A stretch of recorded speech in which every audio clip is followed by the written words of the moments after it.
forth laborers into his harvest. This is the word of God for the people of God. Thanks be to God.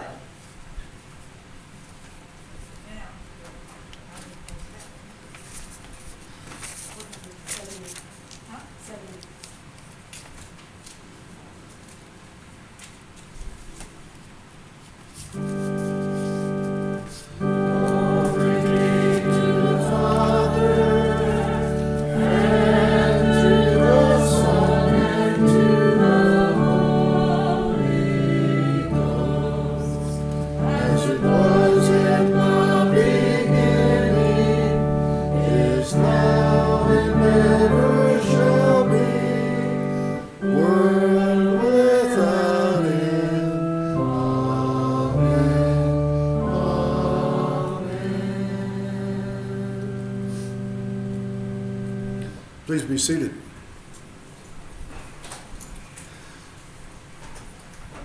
Patrick Green was from Henderson County, Texas. And Patrick Green professed to be an atheist. Can you hear me outside? Cool. Just wanted to make sure.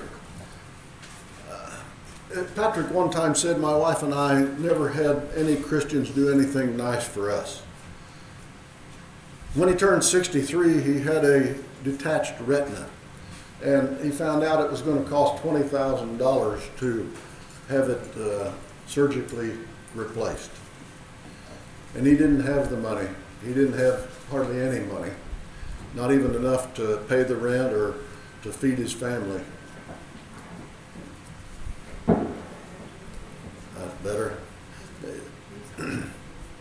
And then there was a young lady by the name of Jessica, and Jessica was from Sand Springs Baptist Church, and she heard about his plight and she wanted to do something about it, and she went and visited with him, and then she sent her pastor, Reverend Eric Graham, and what they found out was he didn't want the money, the $20,000, because the surgery was risky, and even if they could repair the retina and replace it, there was a chance that it might break loose again.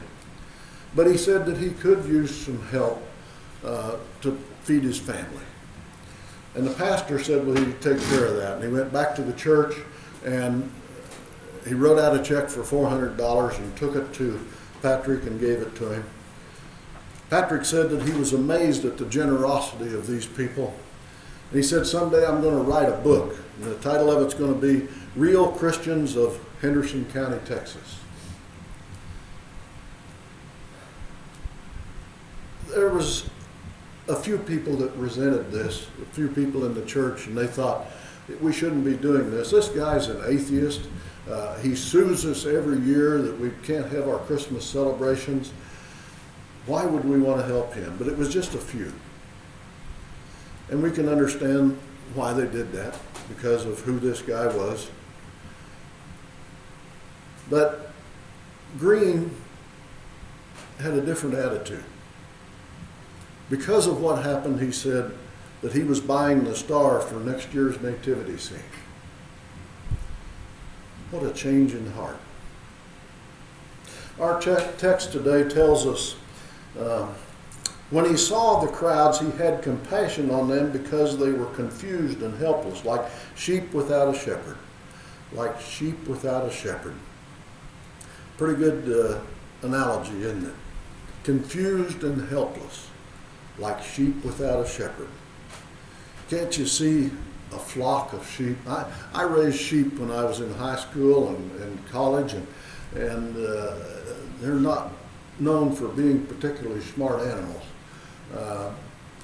And if you got them in a pen and you're moving them around, they just bump into each other and they bump into the fence, and they're confused and helpless without a shepherd.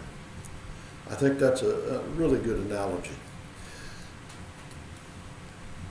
Many Christians and leaders looked on those confused and helpless with scorn and not compassion. Nancy Ortberg, the wife of John Ortberg, who's a mega church pastor and also a brilliant writer, says that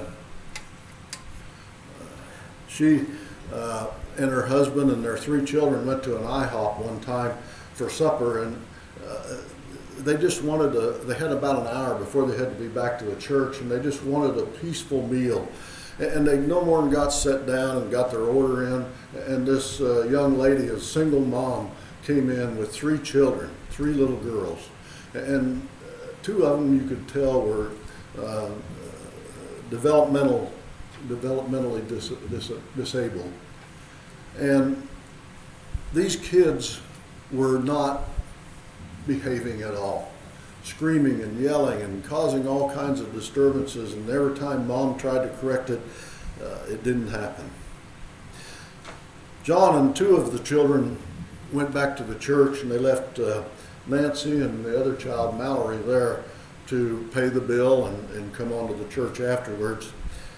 And Nancy was really disappointed that they didn't have their quiet meal together, a family dinner. But then Mallory, as they were sitting there about ready to go, she looked over at the family and she said, "I've got an idea. Let's pay for their meal." Nancy said that she learned compassion from her daughter Mallory. John 3:16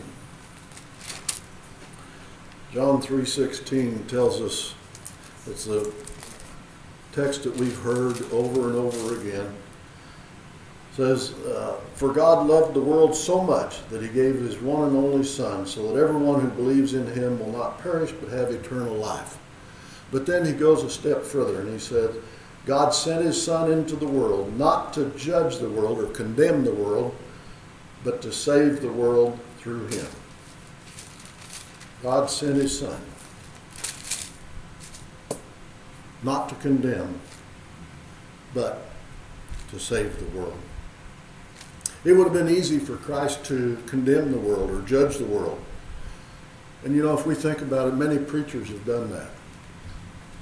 We see somebody that isn't acting the way we think they should, somebody that we think is living in sin that needs to have a life-changing experience, and we condemn that person. Not just pastors, but individuals that are Christians have been known to condemn somebody.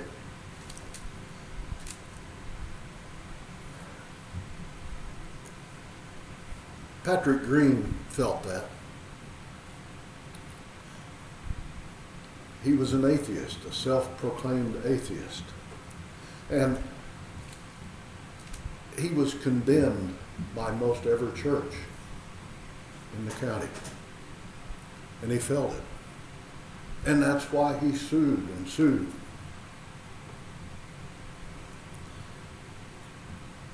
Jesus had compassion.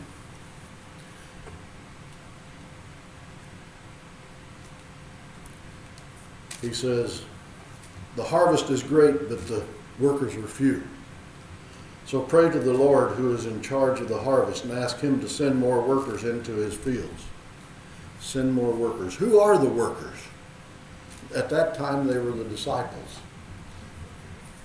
Now, it's us. We are the workers to be sent out into the field. We go into the world, the harvest fields, because we have compassion for people. We go out not because it's a business enterprise. We go out because we aren't trying to have an impressive bottom line. We go out because it's not about institutional pride. And we go out not because we want to be the biggest church in the community. We go out because we're called to go outside to the confused and the angry and the hurting and the dying. So who are these confused and angry and hurting and dying? They're the young people that their mind is being destroyed by drugs. They're the elderly that are being put on a shelf by so many families today. in a care facility. Lots give good visitation, but there are a lot of people that just don't call on their parents and grandparents. You see, one problem in the church today is that some of us have never been in a situation where we really needed help for ourselves. And people think, well, that means we're wealthy, but that's not the case. We're not wealthy. We have funds. But to half of the world looking at us, we are the wealthy. There's a story of a vicar in England. He went to visit some well-off members of the church, and he visited this one gentleman, and they were sitting in the house and discussing and had a really nice conversation. And then the vicar said he was getting ready to leave, and he put on his coat and his scarf and his hat. And then he asked the gentleman of the house, he said, I have something I want to ask you about. Can you step outside with me? Well, the gentleman didn't understand or think, why is he having me step outside? It's a bitter, cold winter night. And they got outside, and the vicar began to talk, and he just talked about anything and everything, all kinds of useless information. And every once in a while, the man of the house would say, maybe we ought to go back inside, because he was out there shivering. And that went on a few times, and finally, he said, Vicar, if you don't ask me what you want right now, I'm going to die of the cold. And the vicar came right back and he said, Sir, there's a family where the father's been laid off, and I need money to supply the fuel for them to keep them warm this winter. And that gentleman got out his billfold and he just began peeling off the money. And then later he said, Vicar, now I know why you left me standing so long out here in the cold. You knew that never in my comfortable life had I really been cold. Now that I have experienced this misery for myself, my heart is opened up to a need of which I was before unaware. We may be unaware of how our neighbors live. Many may say, well, you just don't care. When you live in a big city, it's easy to make that impression. You don't care. In a small community, I was born and raised in a small community and lived in small communities most of my life. In a small community, everybody knows what's happening, and it isn't just gossip. People care. And I believe people care today. Even in the big city, I care about my neighbors. My neighbors care about me. When they have prayer requests, they call me, send me a text. But it isn't just our physical neighbors, it's our neighbors all over the world. We need to care. Rebecca Manley Pippert, in her book Stories from the Heart, talks about an article that was written for Campus Life. It was written by a young woman that was a student nurse. And it was about a patient of hers, a patient by the name of Eileen. Eileen had a cerebral aneurysm, and it made her unconscious, completely unconscious. The doctors said that she was unable to feel pain, that she was unaware of anything that was happening around her. One of the nurses told this young nurse, you have to detach yourself emotionally from the whole situation. All they could do for this lady, Eileen, was to turn her every now and then so she didn't get bed sores and feed her through a feeding tube.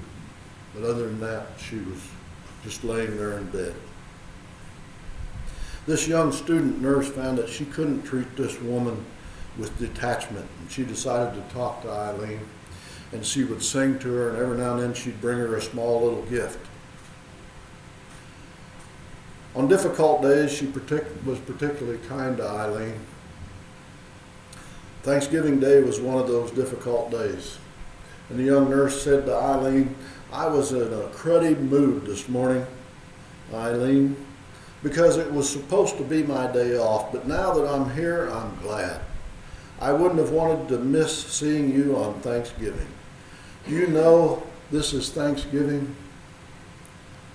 And her telephone rang and she reached to answer it and she looked back at Eileen. She said, writes, "Suddenly, Eileen was looking at me, crying. Big damp circles stained her pillow and she was shaking all over. That was the only human emotion that Eileen ever showed any of the hospital staff. But it was enough to change the attitude of all the staff toward this lady. Not long afterward, Eileen died. She writes, the nurse writes, "I keep thinking about her, and it occurred to me that I owe her an awful lot. Except for Eileen, I might never have known what it's like to give myself to someone who can give back." Jesus knew what it was like to give to someone without expecting them to give anything back. That's what he did for us. He came into this world and he died for us. When he saw the crowds, he had compassion on them because they were confused and helpless, like sheep without a shepherd. He says the harvest is great, but the workers are few. What can we do? Each one of us, I know, has somebody in mind that needs a message, that needs hope. And you know, we're in this situation right now with protests. You know, it's easy to have compassion on a family that lost a man that didn't deserve to die. It's easy to have compassion on a policeman that took the life of somebody that really deserved some kind of justice. What's hard is to have compassion on a man that deserves punishment. And it's hard to have compassion for a policeman that took the life of this black man that didn't deserve to die. That's what's really hard. But that's what we're called to do. To have compassion on everybody, not just a select few. Pray to the Lord who is in charge of the harvest and ask him to send more workers into his fields. Pray for the workers that we find more in the name of Jesus Christ. Amen. Amen.